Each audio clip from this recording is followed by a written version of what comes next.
Hi friends, welcome to RP வீட்டு சமையல். இன்றைக்கி நம்ம பார்க்க போகிற டிஷ் என்னென்னு பார்த்தோன்னா, வெண்டைக்காய் தயிர் வச்சு ஒரு டேஸ்டியான ரெசிபி எப்படி செய்கிறதுன்னு பார்க்கலாம். இது ரொம்ப சீக்கிரமாக ஈஸியாக ஆகிடும். வாங்க, அதுக்கு ஒரு பேன்னு வச்சுட்டு அதில் எண்ணெய் சேர்த்துக்கலாம். அதுக்கப்புறமா வெண்டைக்காவை இப்படி ரெண்டாக கட் பண்ணி சென்டரில் இப்படி கீறி விட்டுக்குங்க. அந்த வெண்டைக்காய் கழுவி கட் பண்ண வெண்டைக்காவை இந்த எண்ணெயில் சேர்த்து நல்லா ஃப்ரை பண்ணு.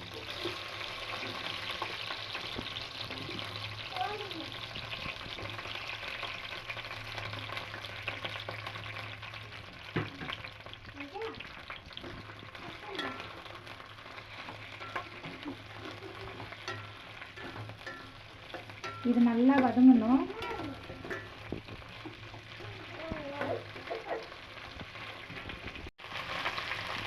பாருங்க ஃப்ரெண்ட்ஸ், இது வெண்டைக்காய் நல்லா வதங்கிக்குது.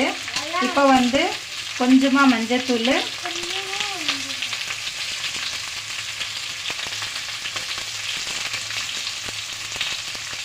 அப்புறமா கொஞ்சமாக உப்பு, வெண்டைக்காய்க்கு தேவையான அளவுக்கு கொஞ்சமாக உப்பு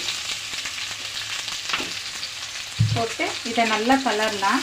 இது நல்லா வதங்கட்டும் எண்ணெயில்.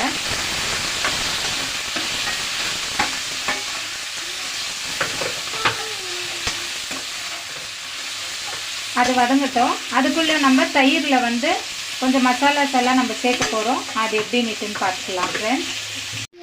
பாருங்க ஃப்ரெண்ட்ஸ், இந்த மாதிரி ஒரு பவுலில் தயிர் எடுத்துக்குங்க. அதில் கொஞ்சமாக ஆல்ரெடி நம்ம வெண்டைக்காயில் போட்டுக்கிறோம். இப்போ இந்த கிரேவிக்கு தேவையான கொஞ்சமாக மஞ்சத்தூள், கொஞ்சம் ஒரு ஸ்பூன் மிளகாத்தூள், கொஞ்சம் தனியாத்தூள்,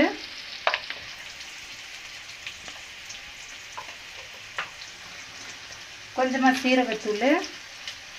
சீரகத்தூள் கம்மியாகவே போடுங்க கொஞ்சமாக. அப்புறம் கரம் மசாலா, அப்புறம் இந்த கிரேவிக்கு தேவையான அளவு உப்பு சேர்த்து இதை நல்லா ஒரு விஸ்க் வச்சு நல்லா மிக்ஸ் பண்ணிக்கலாம்.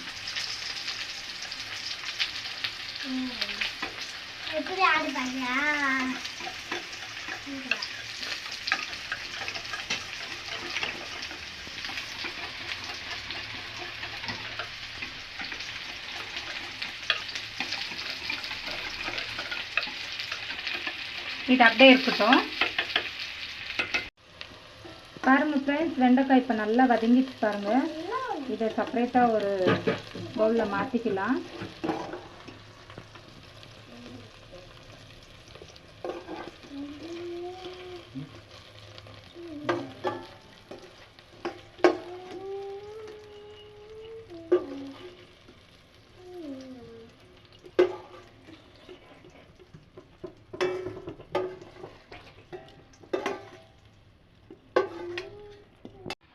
இப்போ அந்த வெண்டைக்காய் எடுத்துட்டோம் இல்லையா, அதே எண்ணெயில் கொஞ்சமாக சீரகம்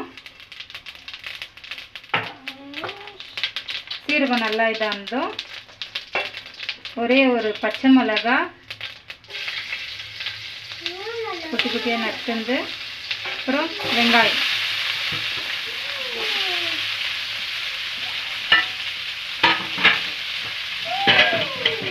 ரெண்டு இல்லைன்னா பெரிய சைஸாக இருந்தால் 2, மீடியம் சைஸாக இருந்தால் 3 வெங்காயம் இப்படி பொடியாக நறுக்கி சேர்த்து நல்லா வதக்கலாம்.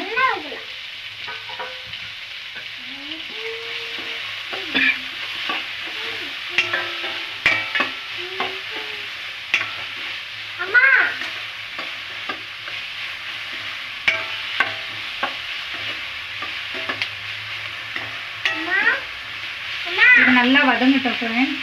வெங்காயம் இப்போ நல்லா வதங்கிடுச்சு. இது வதங்கிருக்கும். இப்போ கொஞ்சமாக இஞ்சி பூண்டு பேஸ்ட்டு சேர்க்கலாம்.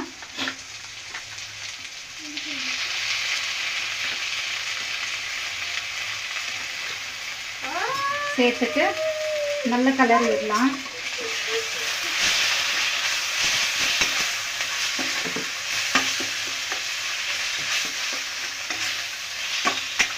அந்த இஞ்சி பூண்டு நல்லா வதங்கட்டும்.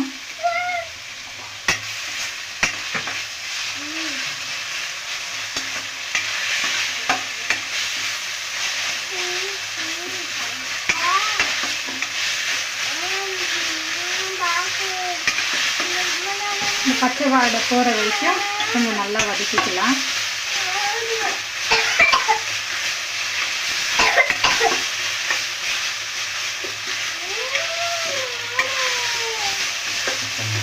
இப்போது வதங்கிச்சு.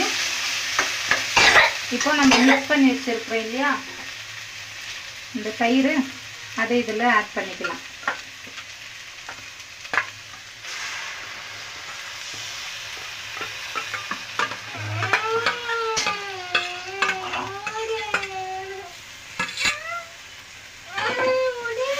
ஆட் பண்ணி நல்லா மிக்ஸ் பண்ணிட்டுக்கலாம்.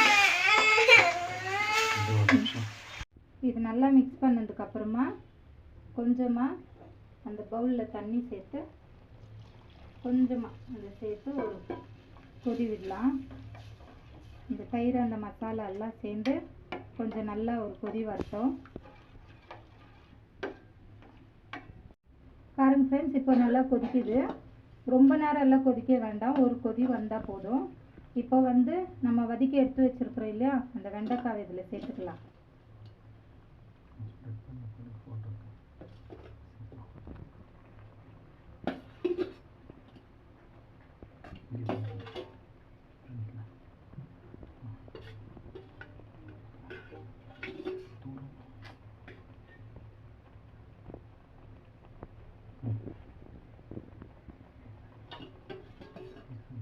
வெண்டைக்காவை போட்டு